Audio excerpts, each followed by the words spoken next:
The echo of scars even as Whitmore Enterprises stood stronger than ever, and Maya Williams had reclaimed her rightful place as a respected professional. There were scars that no public victory could erase. In quiet moments when the applause faded and the headlines grew cold, Maya often found herself haunted by the nights of loneliness when she had been cast out of the financial world.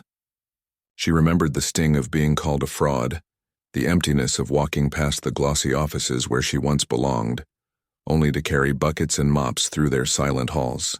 Redemption had come, yes, but the memory of injustice lingered like a shadow. It was not bitterness that gnawed at her. It was a constant reminder of how fragile a reputation could be, and how quickly truth could be buried by power. Charles noticed it in her eyes sometimes, in the way she stared too long at old files or grew silent when her name was mentioned in connection to her past scandal. One evening, as they left a conference together, he asked her quietly, "Do you ever feel free of it?" Maya's answer came after a long pause, her voice softer than he had ever heard it. "No, but I've learned that freedom doesn't mean forgetting. It means turning scars into lessons so no one else has to suffer what I did." That answer stayed with him, and it became a mantra he repeated to his executives. Scars are not signs of weakness, but of survival. Maya took her pain and transformed it into purpose. She launched a mentorship program inside the company for employees who had been overlooked, giving janitors, assistants, and clerks the chance to learn finance and analysis. She insisted that greatness could emerge from anywhere, that talent was not bound by titles. Slowly, the culture of Whitmore Enterprises began to shift, from one where status dictated worth to one where potential was recognized in every corner. And though the scars of betrayal remained, they became the very foundation on which Maya built her new mission. The Whisper Network success, however, does not silence enemies. It multiplies them. Behind closed doors, a whisper network formed among those who had once allied themselves with Marcus and Lindsay. Though their leaders had fallen, their influence had not evaporated. Disgruntled executives, rival firms, and even politicians who had profited from Technova's schemes nursed their grudges in silence, waiting for the right moment to strike. Maya and Charles, for all their vigilance, could not see every shadow. The first hint of trouble came in the form of subtle leaks. Confidential documents somehow found their way to journalists, twisted to suggest that Whitmore Enterprises was engaging in questionable practices. Anonymous sources whispered about favoritism, about how Charles had allegedly broken protocol to elevate Maya into a senior position. These whispers were crafted not to topple instantly but to corrode steadily, to chip away at credibility until the empire crumbled from within. Maya recognized the strategy. It was the same playbook used against her years ago. Poison the well with lies until truth drowns unnoticed. But this time she was not alone. She and Charles assembled a team of trusted allies, building firewalls of transparency, ensuring every move was documented, every decision defensible. When the next wave of rumors surfaced, they countered not with silence but with facts, publishing internal audits, holding open press briefings and inviting scrutiny rather than hiding from it. It was a bold move, one that stunned their adversaries. The Whisper Network thrived on secrecy. Exposing it to light robbed it of power.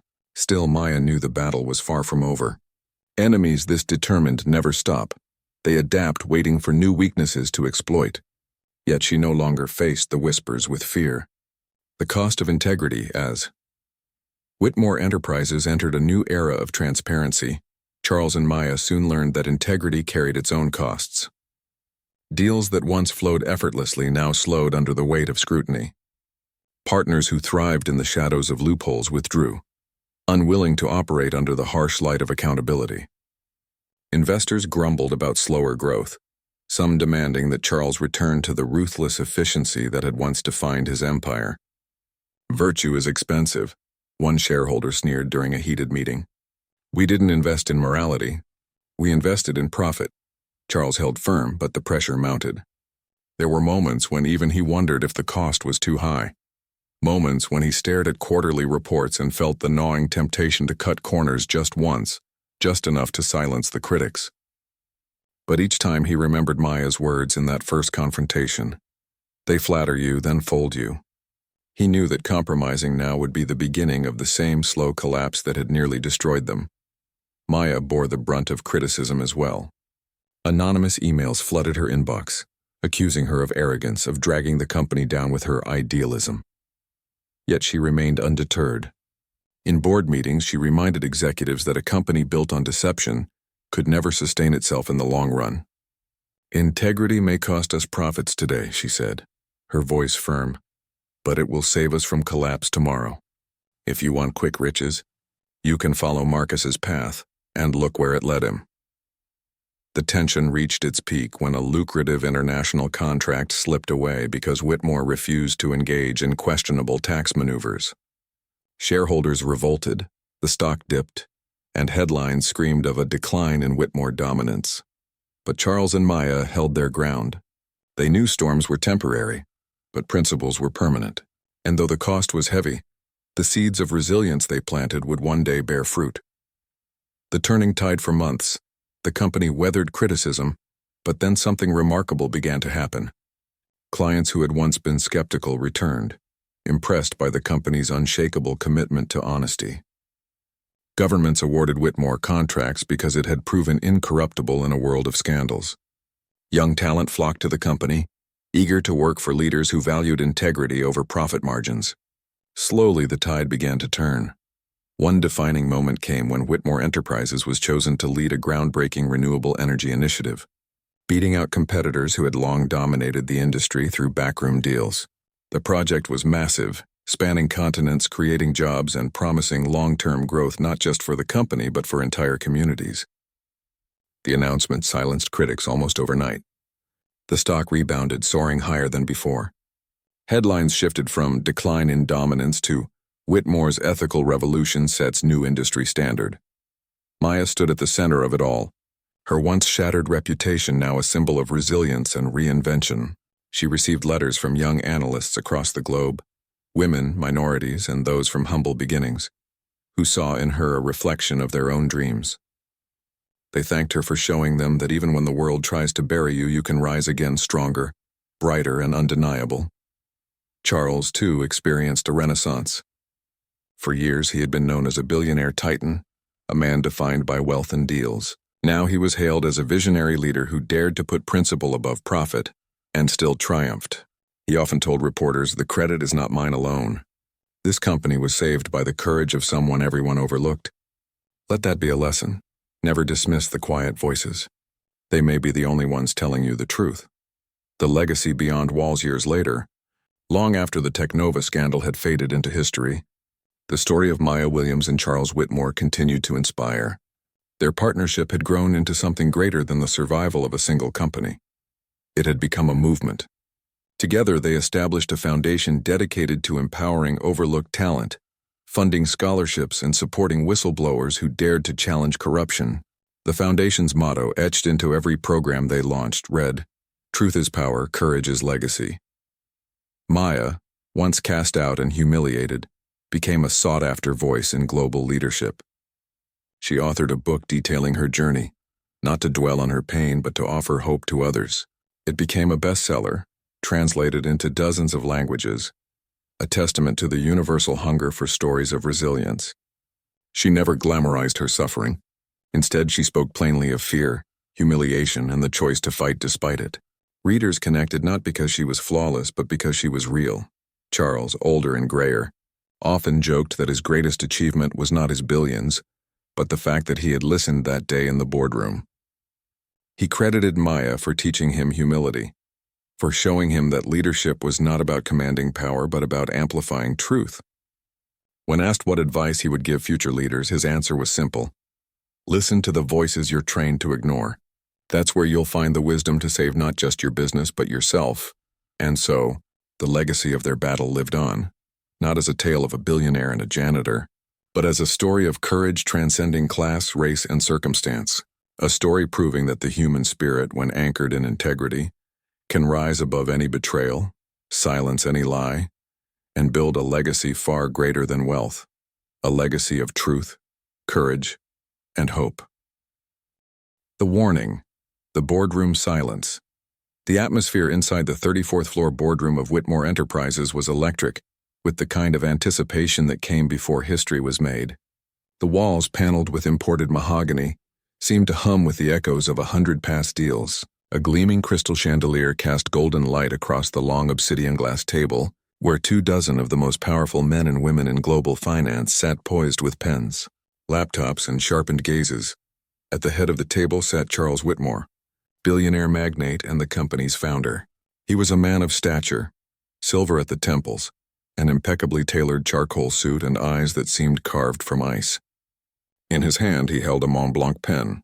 The papers in front of him bore his name in bold letters above a dotted line that represented far more than a signature. It represented a $4.2 billion merger deal with Teknova Global, a moment that financial news outlets had already prepared headlines for. Whitmore Enterprises expands reach with historic Teknova partnership.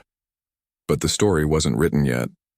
Just as Charles lowered his pen toward the page, a voice rang out from the back of the room, sharp, raw, and utterly uninvited. "Stop! That deal is a trap." Every head in the room turned. The murmur of whispers froze in throats. The soft clinking of coffee cups ceased midair, and even the air conditioning seemed to pause for half a heartbeat. Standing by the double doors, clutching a mop handle like a lifeline, was Maya Williams. She wore the navy blue uniform of the night janitorial staff, her curly black hair pulled into a low bun. Her hands trembled slightly, but her eyes were locked on Charles with a piercing urgency that cut through the arrogance of the room like a blade. The billionaire's pen hovered midair. His jaw tightened. "And who?" Charles said, his voice low and deliberate. "Just interrupted my board meeting." A janitor's voice. Maya swallowed hard. The mop clattered to the floor as she took a step forward. Her voice was unsteady at first, but it grew stronger with each word. "Mr. Whitmore, please don't sign that agreement. You're being set up. This merger will destroy your company from the inside. Teknova isn't here to expand your empire. They're here to dismantle it piece by piece, until all that's left is rubble under their control." A ripple of disbelief moved around the table. The legal counsel, Lindsay Vance, a tall blonde woman with diamond earrings that caught the chandelier's light, arched one perfect brow. Her lips curled in disdain as she adjusted her pearl necklace. "This is absurd," Lindsay said. "Charles, she's a janitor. Call security." Marcus Clean, the CFO, wasted no time standing. His sleek Italian suit seemed stretched taut over his arrogance. "Security," he barked toward the hallway, his voice echoing against the boardroom's vaulted ceiling. But Charles raised one hand. His gaze never left Maya. "What did you just say?" he asked slowly. Maya inhaled, her chest rising and falling as if she were holding up not just her courage but her entire past. "I said the deal is a trap," she repeated, louder this time, her words vibrating with conviction. "I overheard everything. They're planning to gut your company, terminate thousands of domestic jobs, and hand control over to Teknova's offshore shell entities. Once you sign, they'll leave you, powerless while they collect their bonuses." The silence that followed was suffocating. Then came the laughter. The laughter of Power One of the older board members, a man whose gray mustache twitched whenever he smirked, chuckled first. Then another followed. Soon, muffled chuckles grew into open laughter. A younger executive leaned back in his leather chair and muttered, "What's next? The security guards moonlighting as surgeons?" Lindsay pressed her manicured fingers to her lips, concealing a smile. Marcus shook his head, his laughter booming before leaning across the table. "This is ridiculous, Charles. Let's put an end to this circus and proceed." But Maya didn't flinch. The laughter burned her ears, but she knew humiliation well. She had worn it like a second skin for years. "You can laugh at me all you want," she shot back, her voice rising over the noise. But I heard Marcus and Lindsay in conference room B. They were celebrating, talking about how once you sign, they'll bleed Whitmore Enterprises dry. I recorded part of it. Not all, but enough to raise questions. Lindsay's laughter cut off like a snapped wire. "You expect us to believe a janitor just happened to record a private financial discussion?" she sneered. "Yes," Maya said, her voice steady now, unyielding. "Because that janitor used to be a financial analyst. I read contracts like this in my sleep. Until a firm, Archer Morgan Holdings, pinned a fabricated loss on me and destroyed my career. I was young, black, and too good at my job. They made me the fall girl for $3 million that vanished into someone else's pocket." The boardroom stilled again. Even those who had mocked her moments before shifted uncomfortably in their seats.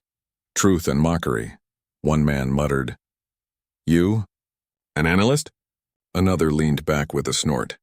"And I'm the President of the United States." But Charles wasn't laughing. His sharp eyes were narrowed, studying Maya with the precision of a man who had built an empire on reading people. "Why should I believe you?" he asked finally. Maya's throat tightened, but she forced her words out. "You don't have to believe me. Just don't sign. Delay it, review it. Look closer at who you're trusting." The boardroom door swung open as two men in black suits entered, security guards summoned by Marcus. Their presence loomed heavy as they moved toward Maya. "Ma'am, step outside," one said firmly. Maya twisted toward Charles, desperation in her voice. "Don't do this, Mr. Whitmore. You're signing away your legacy. I worked in rooms like this. I know how this game is played. They flatter you, then fold you. You're smarter than them. Don't let them win." The guards each grabbed an arm, pulling her toward the doors. She struggled, her voice echoing against the polished walls. "You have to believe me." The heavy doors slammed shut behind her, and for the second time that morning, the boardroom was plunged into silence. Charles sat motionless, his pen still poised above the contract.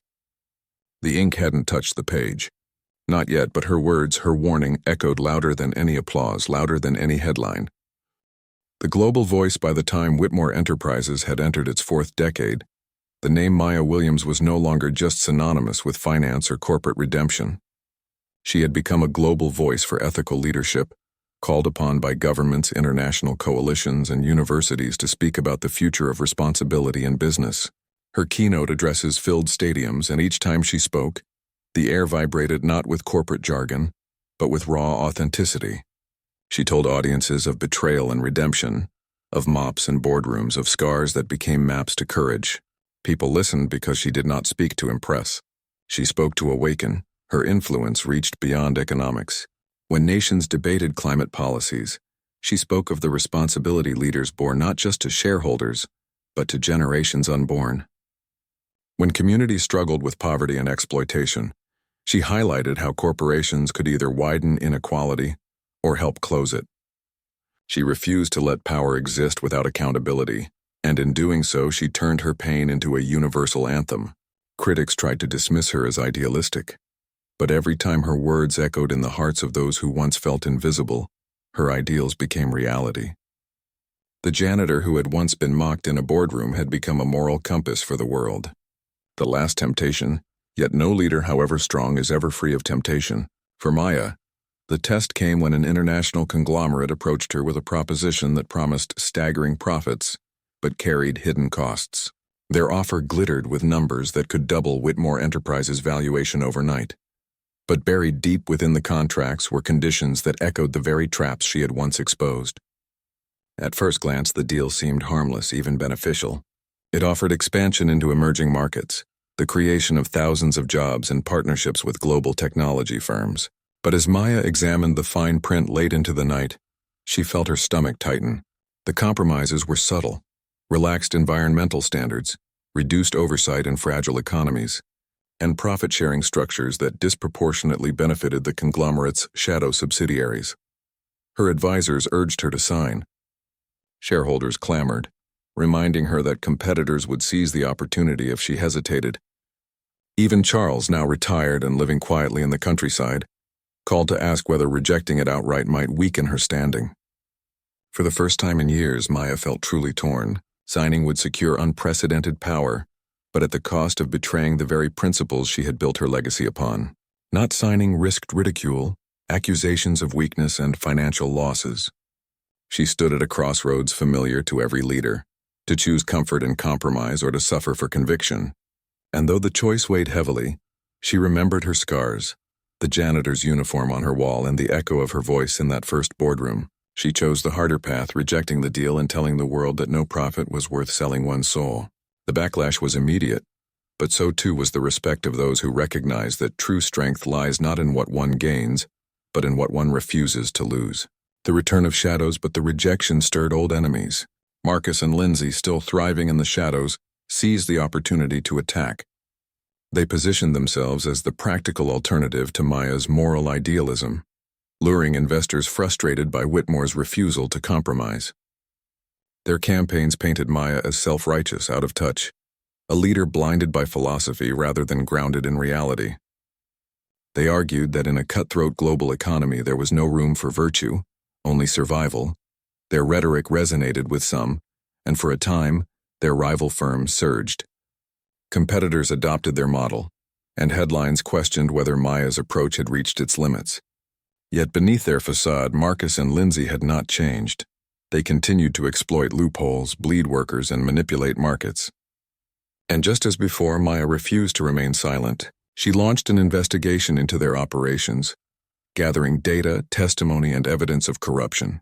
The process was slow and exhausting, but with each revelation, the cracks in their empire widened. Her final report, presented before an international tribunal of regulators, laid bare the scale of their deceit. Billions funneled through shell companies, human rights violations in supply chains, and systemic bribery of officials. The scandal exploded across the globe, shattering Marcus and Lindsay's firm and reminding the world once more that corruption could thrive in darkness, but could not withstand the light. The heirs rise the eye. Downfall of her enemies did not bring Maya triumph as it once had. Instead, it brought her clarity. She realized her mission had never been about defeating Marcus and Lindsay alone. It had always been about building a future where leaders like them could not thrive in the first place. With Charles's blessing, she turned her focus toward the next generation. The Heirs of Integrity program, once a small initiative within Whitmore Enterprises, expanded into an international academy.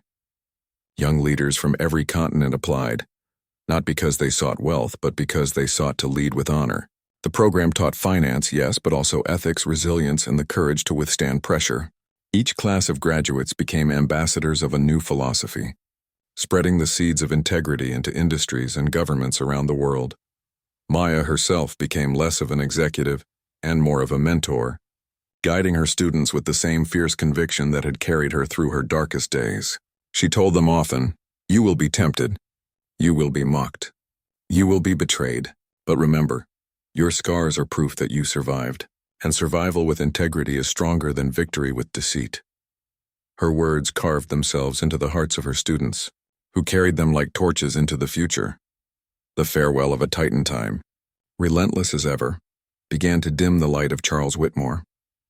His once commanding frame grew frail, his silver hair turned to white, and the voice that had once filled boardrooms softened into the quiet tones of a man content with his legacy. Yet even in his final years he remained sharp, watching from afar as Maya carried their vision forward. One autumn afternoon, Maya visited him at his countryside home where leaves fell like golden rain across the lawn.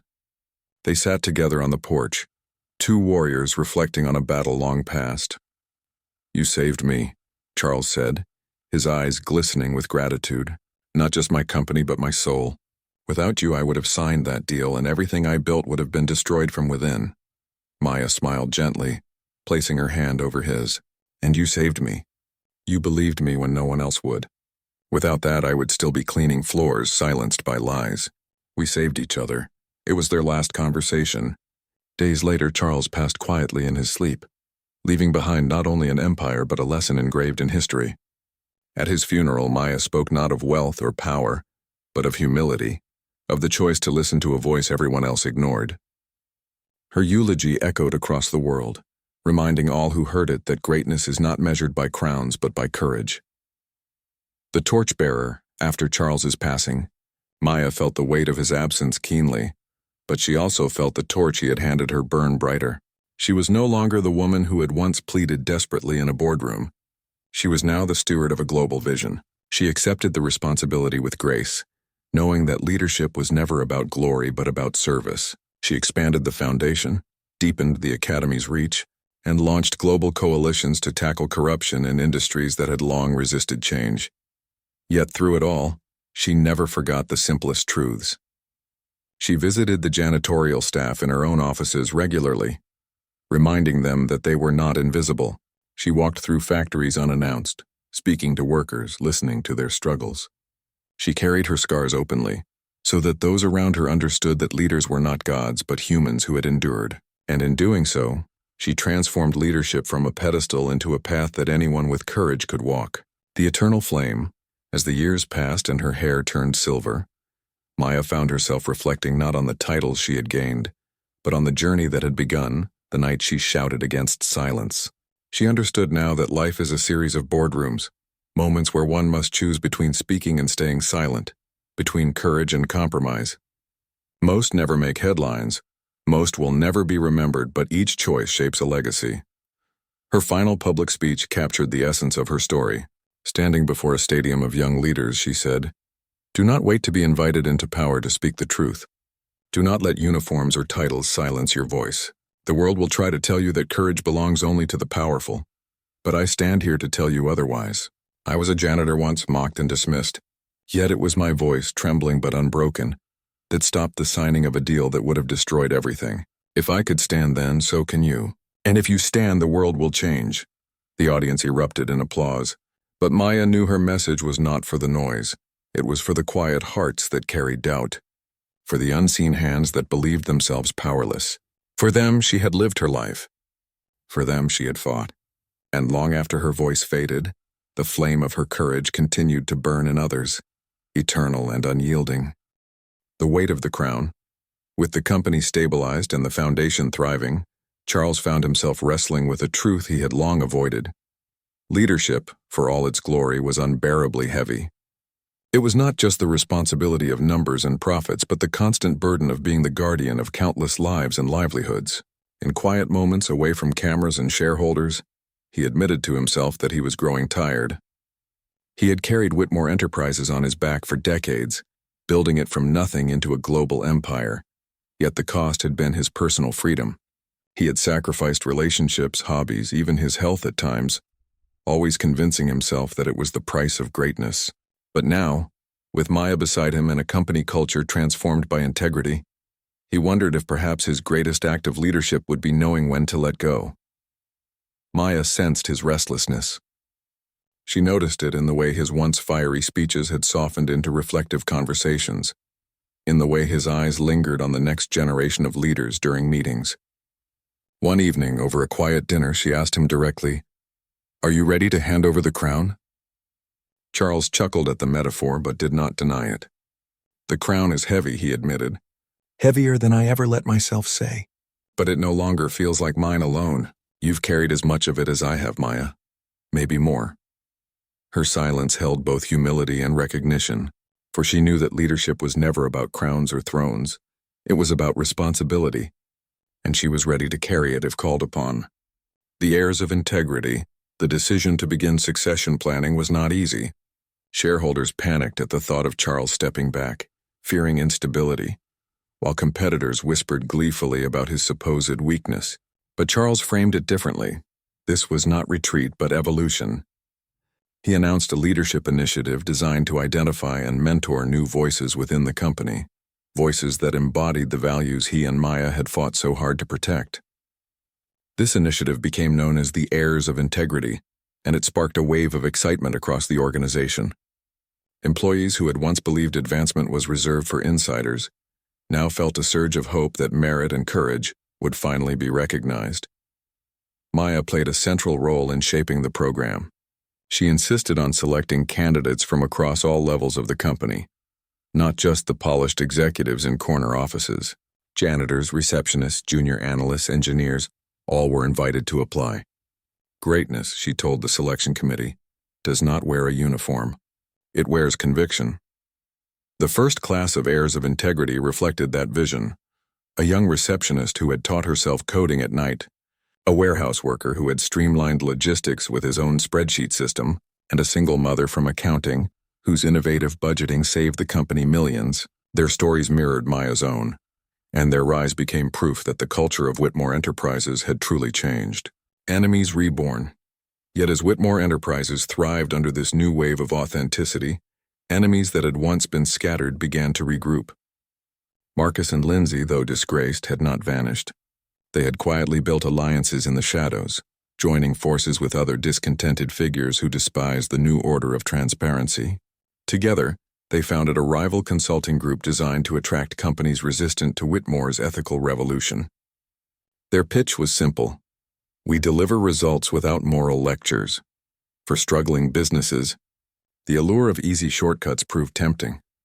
News of this development unsettled Charles and Maya, not because they feared direct competition, but because it reminded them that corruption was like a weed. It always returned no matter how thoroughly it was uprooted. Maya in particular felt the sting. She had believed their victory had ended Marcus and Lindsay's influence, but seeing them re-emerge reminded her that battles for truth are never permanently won. They'll always be there, she told Charles one evening. People like them, waiting for shortcuts, preying on weaknesses.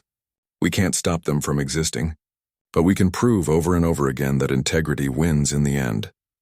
The test of fire that proof came sooner than expected. A global recession struck, rattling markets and testing even the strongest corporations. Investors demanded ruthless cost-cutting, employees feared layoffs, and the world watched to see which companies would survive. Marcus and Lindsay's firm thrived in the chaos, offering quick fixes that sacrificed long-term stability for short-term relief.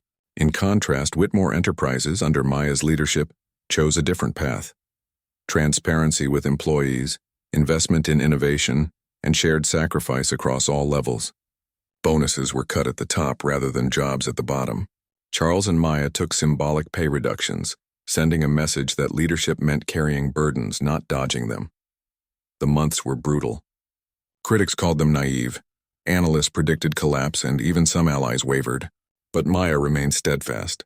"This is the fire," she told her team, "and if we pass through it without losing our integrity, we'll come out stronger than ever." Her words proved prophetic. While many competitors crumbled under the weight of short-sighted strategies, Whitmore Enterprises endured.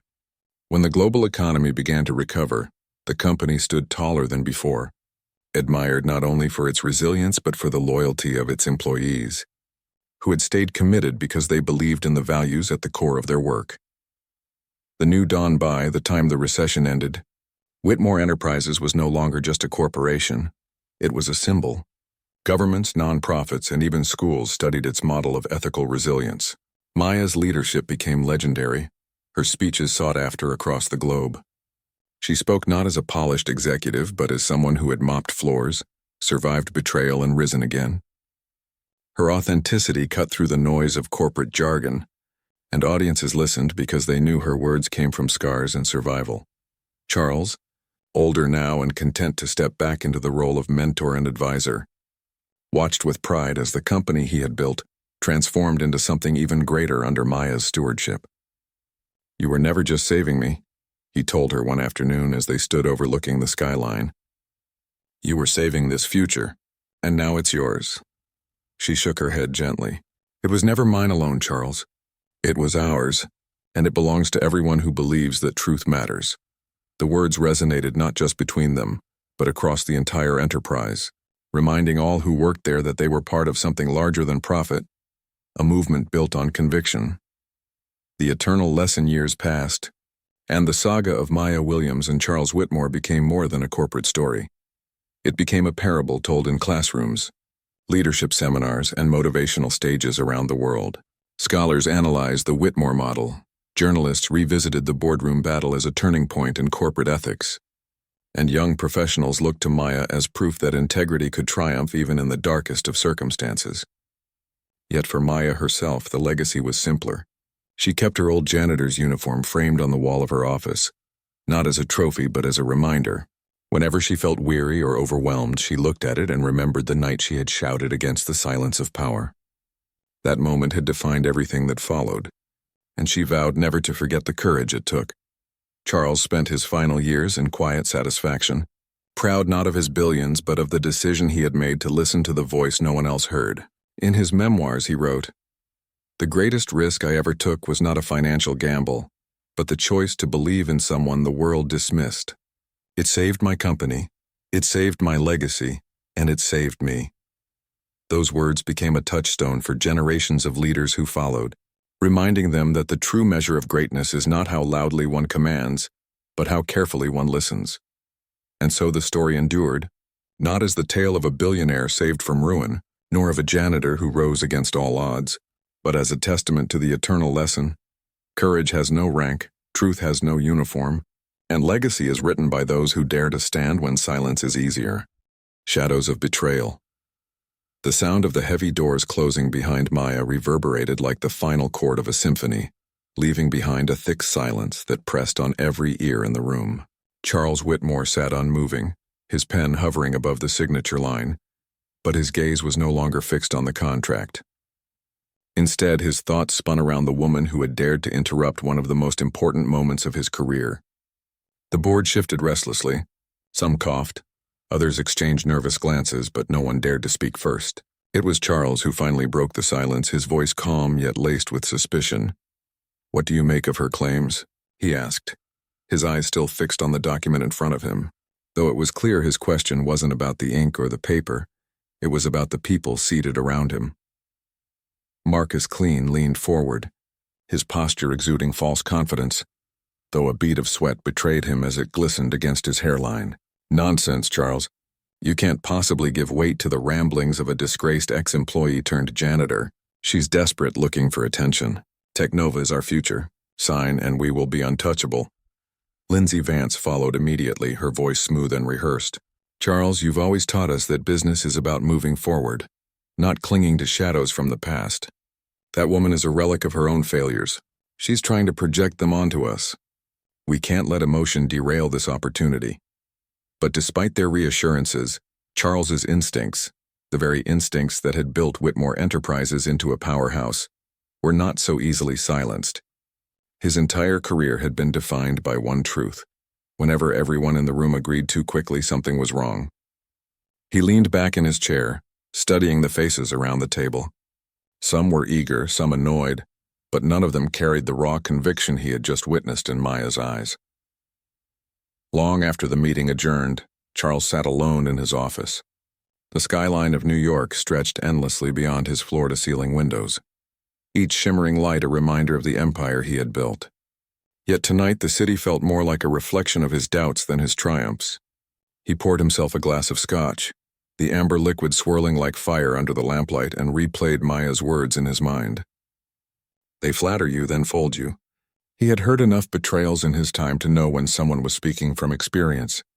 Meanwhile, in the quiet solitude of her small apartment on the city's edge, Maya sat on her worn-out couch, her mop and cleaning supplies shoved into the corner like the remnants of a life she hadn't chosen.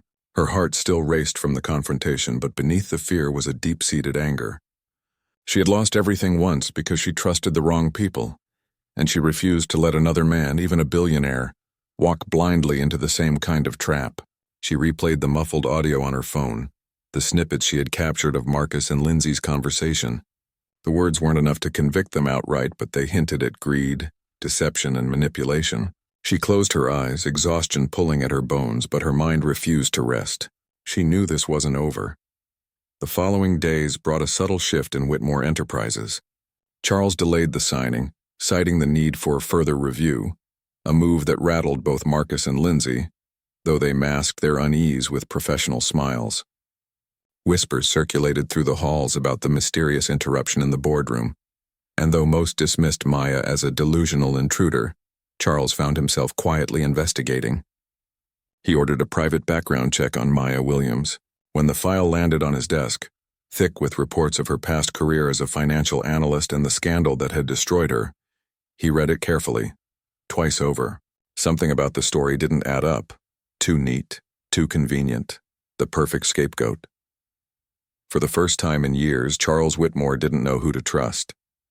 And in the shadows of his own empire, betrayal was already tightening its grip. Part 3.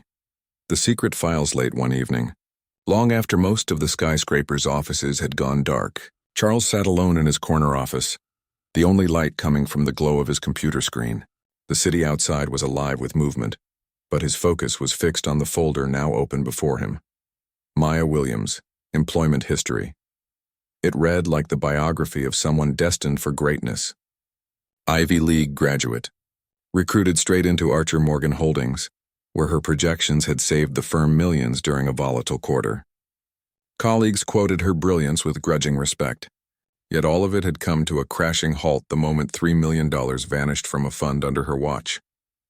The investigation had been swift, the accusations louder than her protests. She had been branded careless at best, corrupt at worst. No court conviction, but the stain had been enough to exile her from the financial world forever. Charles leaned back, his brow furrowed. He had seen hundreds of scandals in his career, and most left behind trails of inconsistencies that only became clear in hindsight.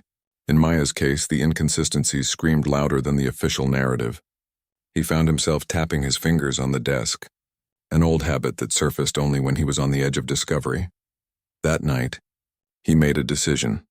The next day, Maya was startled when her phone buzzed with an unknown number.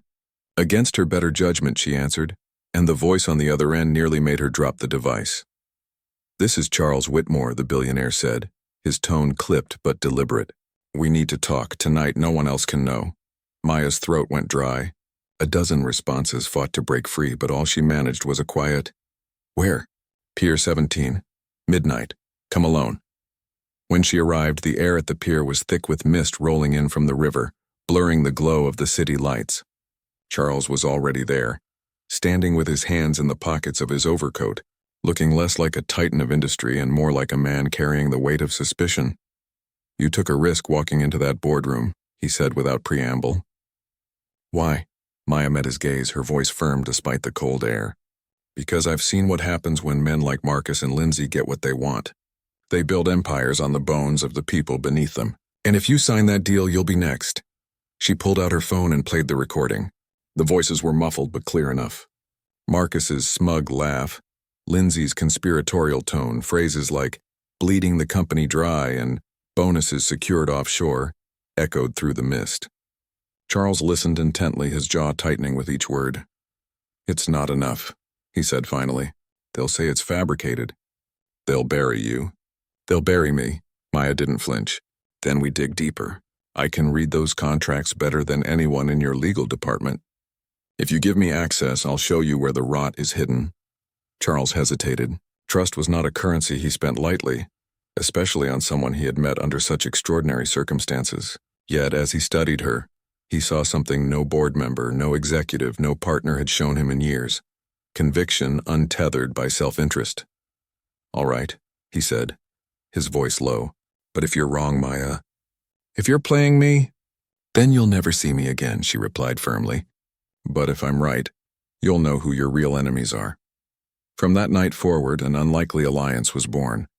By day, Maya scrubbed floors and emptied trash bins under the watchful eyes of those who mocked her. By night, she sat in Charles's private study, poring over files, dissecting contracts, and uncovering hidden clauses designed to strip Whitmore Enterprises of its assets. And as they dug deeper, the threads began to unravel.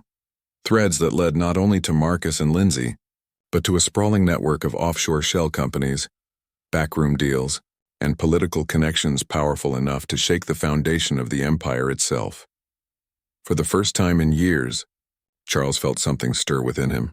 Not greed, not ambition, but a renewed sense of purpose. And for Maya, each page she uncovered was a step toward reclaiming the life stolen from her. But in the shadows, those who stood to lose billions had begun to notice the cracks forming in their plan, and they would stop at nothing to protect it. A dangerous alliance. The following weeks marked a shift that no one outside Charles Whitmore's private circle could have predicted. To the outside world, Whitmore Enterprises continued to run like the finely tuned machine it had always been. Projects moved forward, deals progressed, and the media speculated eagerly about when the Technova contract would finally be signed. But beneath the surface, behind the closed doors of Charles's private office and in the late-night hours when the skyscraper stood silent, a partnership was quietly forming. Maya Williams, once dismissed as a janitor, now spent long nights hunched over files with Charles, combing through the thousands of pages of contracts, addendums, and subclauses. Her eyes moved quickly, scanning for the subtle tricks and manipulations she had once been paid handsomely to detect. Charles, for all his brilliance in business, found himself humbled by Maya's expertise.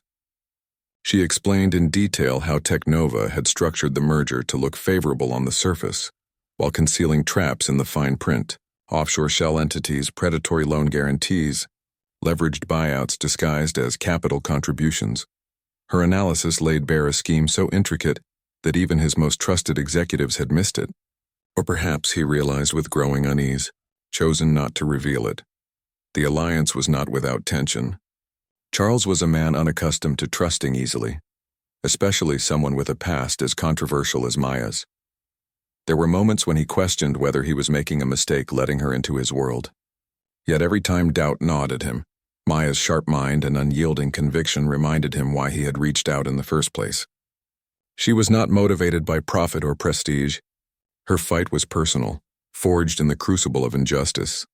Meanwhile, Marcus Clean and Lindsay Vance began to sense the ground shifting beneath their feet. The delay in signing the contract, the quiet withdrawal of Charles from certain meetings, the sudden questions he asked with pointed precision, these were signs that he was no longer moving blindly toward their goal. They launched their countermeasures with calculated precision. Marcus began whispering doubts into the ears of other board members, painting Maya as a manipulative opportunist who had found a way to exploit Charles's sympathies. Lindsay worked behind the scenes to plant stories in the media, framing Maya's past scandal as proof that she was unreliable, even dangerous. One evening, as Charles and Maya pored over a particularly convoluted section of the contract, he set down his glass of scotch and looked at her with quiet intensity.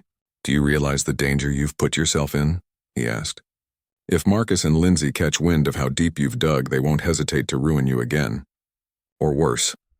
Maya leaned back, exhaustion in her eyes but steel in her voice. "They already ruined me once. I lost everything, my career, my reputation, my future. I have nothing left for them to take. But you, Charles, you have everything to lose. That's why we can't stop. Not now."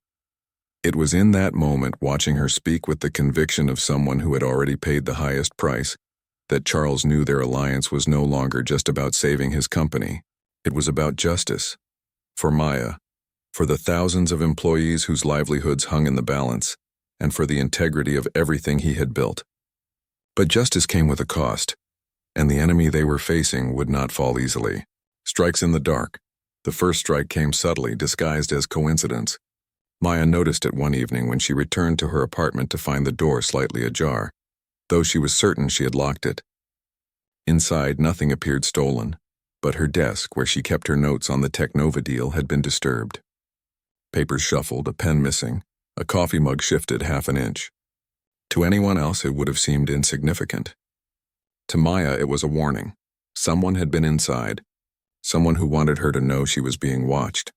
She told Charles the next night, and though his face remained composed, his hands clenched tightly around the armrests of his chair. "They've moved from whispers to intimidation," he said grimly. "Which means we're getting close." The second strike was louder. An article appeared in a prominent financial journal, painting Maya as a disgraced analyst who had wormed her way into Charles's trust. The piece hinted at impropriety between them, suggesting she was manipulating him for her own gain. The comments section swelled with ridicule, mocking both Maya's past and Charles's supposed weakness. At Whitmore Enterprises, whispers spread through the hallways and employees eyed Maya with suspicion when she passed in her janitor's uniform. The humiliation was suffocating, but she refused to retreat. Then came the third strike, an attempt to silence her entirely. Late one night, as Maya left the skyscraper after a long session with Charles, a black SUV followed her down the nearly empty street. At first, she tried to convince herself it was a coincidence, but when the vehicle sped up and veered dangerously close to the curb, she knew better. She sprinted down an alley, her heart pounding, until the SUV's tires screeched against the pavement and it sped away. Trembling, she realized just how far her enemies were willing to go. When she told Charles, his mask of composure cracked for the first time. "This is my fault," he said, his voice thick with guilt. "I pulled you into this fight. I should have protected you." Maya shook her head fiercely. "No, Charles, this isn't about fault. It's about power. They want you to believe you're untouchable, but the moment you resist, they'll use every weapon they have. If we back down now, we lose. Not just you and me, everyone." The words struck him with the force of truth. Charles had built his empire on strategy, on calculated risks and decisive action. Yet this battle was different. It was no longer fought with contracts and negotiations alone. It was fought with shadows, intimidation, and fear. And if Maya could face it with courage, so could he. Together they doubled their efforts. Maya continued to dissect documents, uncovering layer after layer of fraud, while Charles used his influence to quietly gather allies on the board. But their enemies were relentless, and the stakes were rising with each passing day. The final confrontation was no longer a distant possibility. It was inevitable, looming closer with every discovery they made. The boardroom battle. The day of reckoning arrived in the same boardroom where it had all begun. The atmosphere was thick with tension as Charles entered, his expression unreadable, followed closely by Maya, who for the first time was not carrying a mop but a folder stuffed with documents. Gasps and murmurs rippled through the board members at the sight of her. Marcus's jaw tightened. Lindsay's smile sharpened like a blade. Charles took his seat at the head of the table, but before he could speak, Marcus rose, his voice dripping with indignation. "Charles, this is highly irregular. You've allowed a disgraced ex-employee, someone with no place in this room, to meddle in matters of billions. This is madness." Lindsay followed smoothly, her tone laced with false concern. "Charles, you've always valued loyalty and discipline. Don't let this woman cloud your judgment. We are on the brink of history. Sign the deal and secure our legacy." For a moment, the room seemed to lean toward them, the weight of tradition and authority pressing against Charles's decision. But then he glanced at Maya, who stood tall despite the disdain aimed at her, and he nodded. "Before I sign anything," Charles said, his voice cutting through the murmurs, "there are questions that need answers. Maya, show them."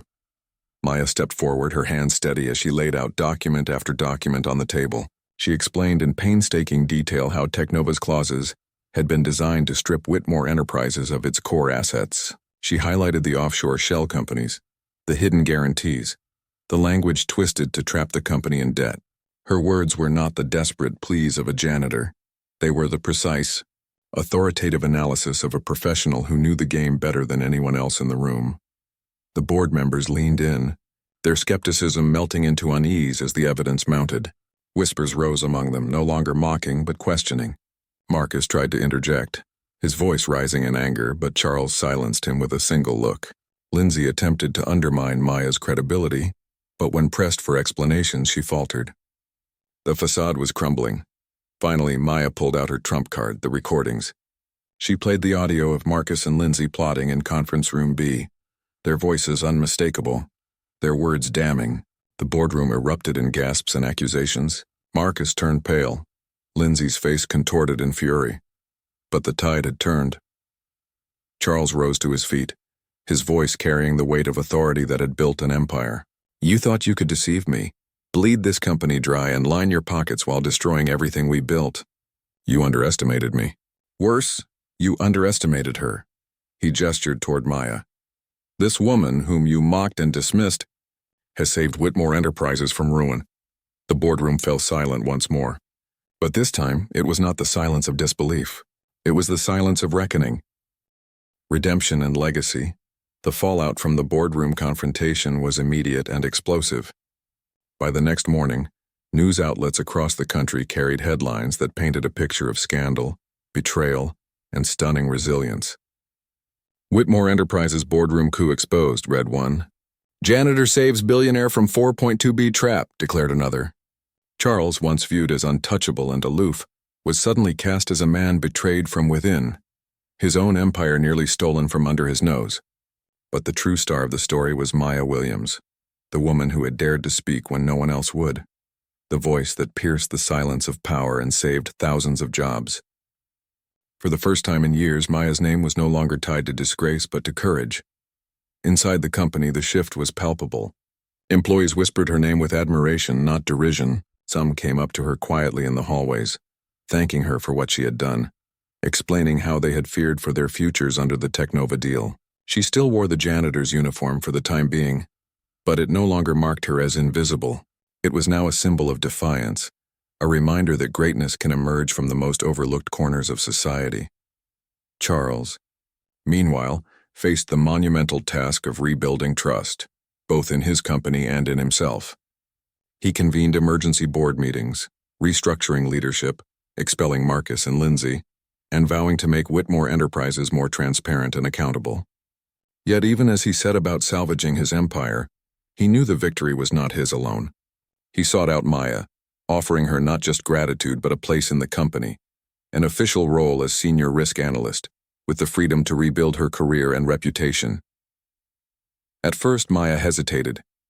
The wounds of her past betrayal ran deep, and the thought of returning to the world that had cast her out filled her with trepidation. But Charles looked her in the eye and said, "You have already proven what you're capable of. Don't let their lies define you any longer. Write your own legacy." And so, for the first time in years, Maya chose to step back into the light, determined not only to reclaim what she had lost, but to forge a path that would inspire others like her, those silenced, dismissed, and underestimated. Her story became a living reminder that redemption is not granted. It is seized by those who refuse to bow to defeat, rebuilding the empire. The weeks that followed were some of the most challenging of Charles Whitmore's career. Investors panicked at the exposure of corruption within his board. Media scrutiny was relentless, each article dissecting his every move. Competitors circled like sharks, eager to exploit the company's apparent vulnerability. Yet for every challenge, there was also a renewed sense of purpose. Whitmore Enterprises had been spared a devastating collapse, and now it had the opportunity to rise stronger than before. Maya threw herself into her new role, often working late into the night, her sharp mind dissecting financial risks and building systems designed to prevent future manipulation. She worked not for recognition, but out of a fierce determination to prove that truth and integrity could still hold a place in the corporate world. Colleagues who had once mocked her for carrying a mop now sought her insight, humbled by her clarity and foresight. Some struggled to accept her sudden rise, but most recognized that she had earned it with every ounce of courage she had displayed in the boardroom. Charles, for his part, found himself changing as well. The ordeal had forced him to confront his own arrogance, the way he had insulated himself from those he considered beneath him, the way he had ignored voices that didn't come from suits and titles. Maya had shattered that illusion, and in doing so, she had reminded him that true leadership meant listening to those with nothing to gain. He instituted open forums within the company, inviting employees from every level to share concerns and ideas. It was not easy, change never was, but it marked a turning point in his empire. Still, shadows lingered. Marcus and Lindsay, though disgraced, were not without resources. Whispers of lawsuits, counterclaims, and smear campaigns reached Charles's ears. Maya, too, felt the weight of their looming presence. Yet rather than fear it, she used it as fuel. Each attempt to undermine her only strengthened her resolve. "They underestimated me once," she told Charles one evening as they stood looking out at the skyline. "They won't get the chance to do it again." Together, they worked not only to rebuild Whitmore Enterprises, but to set a new standard, one where resilience and integrity outshone greed and corruption. The empire was not yet safe, but for the first time in a long time, it had hope. A new kind of power by the end of the year. Maya's transformation from janitor to executive had become a story that transcended the walls of Whitmore Enterprises. Media outlets dubbed her the analyst who rose again, and motivational speakers referenced her as an example of courage under fire. Invitations poured in for her to speak at conferences, universities, and leadership summits. At first she declined, uncomfortable with the spotlight.